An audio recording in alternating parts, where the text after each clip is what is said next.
November is National Diabetes Month.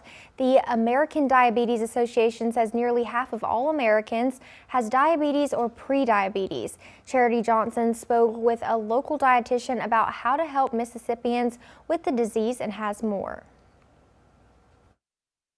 Mississippi has one of the highest rates of diabetes in the United States. For both type 1 and type 2 diabetes, how you eat and where you live can play huge roles in your health. Clinical dietitian Andres Dreñas says it's all about making the right choices. Carbohydrates are not bad for them, but we do tend to eat too much of them. And there's certain carbohydrates that we have to be a little bit more careful with versus the ones that we want you to have more of, right? Added sugars are not as beneficial for our health, while more fibrous carbs are definitely beneficial for our health. Andre says whole grain, whole wheat pasta, oats, and grits are some of those more fibrous carbs. He also added some proteins to eat in the cool weather. Beans, lentils, peas, soybeans, those are all marvelous food decisions that we can make and eat more of, right? So right now it's fall chili season.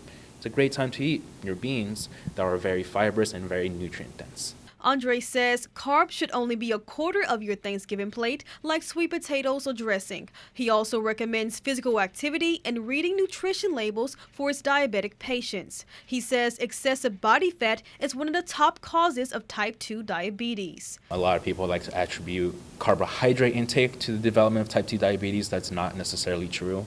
Extra body fat increases the risk, right? And that comes from excessive caloric intake.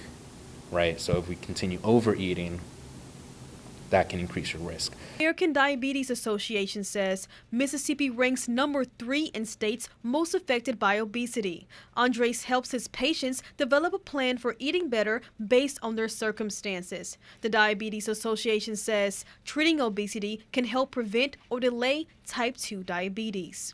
There's a way to reduce your blood sugars so the risks that are associated with type 2 diabetes are lesser.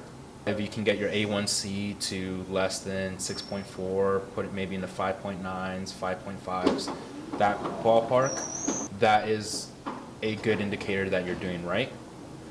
Neuropathy and cardiovascular disease are some of the risks associated with type 2 diabetes. Type 1 is insulin dependent.